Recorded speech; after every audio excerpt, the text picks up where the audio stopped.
পাকিস্তানকে হারানোটা সম্ভব। ন্যাশনাল টিমের এনভায়রনমেন্টটা খুবই চমৎকার ছিল, ড্রেসিং রুমের এনভায়রনমেন্ট খুবই পজিটিভ ছিল এবং সবাই ফুরফুরে একটা মেজাজে ছিল। সো এই জিনিসগুলো আপনি যখন একটা এরকম বড় ধরনের টুর্নামেন্টে যান, এই জিনিসগুলো ম্যাটার করে। ভালো হবে, দেখেন আর ন্যাশনাল টিমে অনেক সিনিয়র প্লেয়াররা আছে, মুশফিক আছে, রিয়াদ আছে, ওরা সবসময় এরকম ক্রাঞ্চ মোমেন্টে ওদের থেকে অ্যাডভাইস আসে এবং সালাউদ্দিন ভাই টিমের সঙ্গে আছেন, ফিল সিমন্স আছে। সো আমি এইবার ন্যাশনাল টিমের এনভায়রনমেন্টটা খুবই চমৎকার ছিল, ড্রেসিং রুমের এনভায়রনমেন্ট খুবই পজিটিভ ছিল এবং সবাই ফুরফুরে একটা মেজাজে ছিল। সো এই জিনিসগুলো আপনি যখন একটা এরকম বড় ধরনের টুর্নামেন্টে যান, এই জিনিসগুলো ম্যাটার করে, যে জিনিসটা খুব ভালো আছে। এবং মিরাজের অবশ্যই যে এক্সপিরিয়েন্সটা হয়েছে, ভালো হোক খারাপ হোক, আমরা হয়তো ফাইনালে যেতে পারি না, কিংবা আমরা যেভাবে করে এসেছি দলটা নিয়ে, মিরাজের অনেক অবদান ছিল। সো মিরাজের ওই এক্সপিরিয়েন্সগুলো তো অবশ্যই কাজে লাগবে। এটা এমন একটা আশা থাকে যে আমরা যাইও ওই পর্যন্ত, সো ফিনিশটা হয়তো বা করতে পারি না। তো আই হোপ যে আমরা ওই ফিনিশটা এবার করতে পারবো আর পাকিস্তানকে হারানোটা সম্ভব। নাইম হাসান একটা ওর বোলিং নিয়ে কাজ করছিল, ওর একটা ওই গ্রিপ নিয়ে, সো ওইটা নিয়ে কাজ করছিলাম। So he is all right.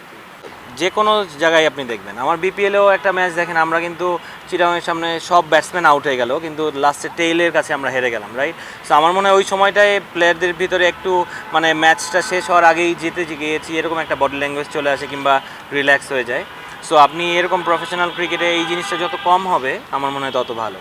এইখানে শুধু পেসাররা না, মানে পুরো বোলিং ডিপার্টমেন্ট, স্পিনাররা, আপনার তিনটা ডিপার্টমেন্টই আপনার ভালো খেলতে হবে। কারণ উইকেট ফ্ল্যাট মানেই যে আপনি মানে নেমেই রান করে দিবেন সেটাও কিন্তু না, কারণ আপনার এই চ্যালেঞ্জটা সবসময় থাকবে, অপোনেন্টরাও আপনাকে নিয়ে প্ল্যান করে আসবে।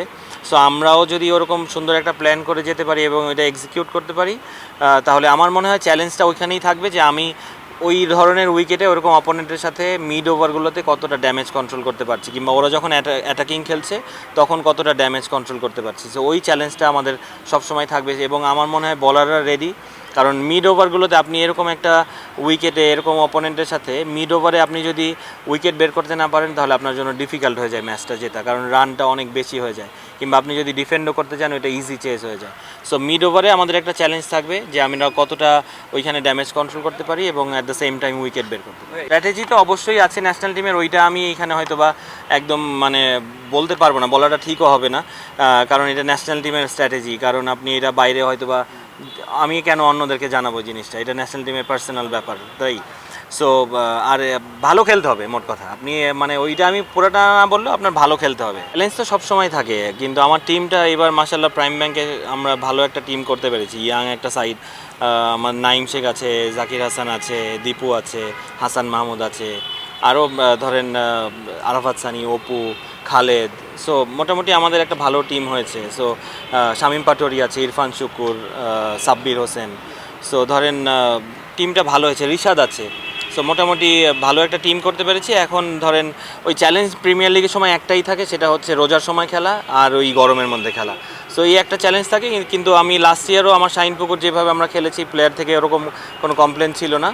সো এবারও আশা করব যে কমপ্লেন ছাড়াই আমি প্লেয়ারদেরকে পাবো এবং মানে ইনজুরি ছাড়া আমার একটা সিজন কাটাতে পারবো। দেখেন আমি তো কখনো আম্পায়ারিং নিয়ে মানে ওরকম অ্যাডভান্টেজ আমি পাই নাই, কিংবা এরকম আম্পায়ারিংয়ের মান আমাদের দেশে ভালো হয়েছে। হ্যাঁ, আপনি কিন্তু আম্পায়াররা ভুল ডিসিশন দিতে পারে কিংবা একটা মিস্টেক হয়ে যেতে পারে, কিন্তু ওইটা ইন্টেনশনালি যে হয় সবসময় ওইটাও না। আমরা সবসময় চিন্তা করি যে একটা ভুল ডিসিশন মানে ওইটা ইন্টেনশনালি আম্পায়ার করেছে, সো এইটাও না। কিন্তু আম্পায়ারদের মান ভালো হচ্ছে ডে বাই ডে, আমি আশা করবো আরও ভালো হবে, ওনারা ভালোর দিকে যাবেন।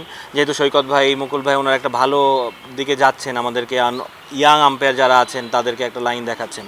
সো আর বিকেএসপিতে তো খেলা থাকবেই, ভেন্যু আমাদের তো আসলে নেই ওরকম ভেন্যু ঢাকা প্রিমিয়ার লিগের জন্য। সো আশা করি ভালো টুর্নামেন্ট একটা কাটবে, আমাদের ভালো লিগ কাটবে ইনশাল্লাহ।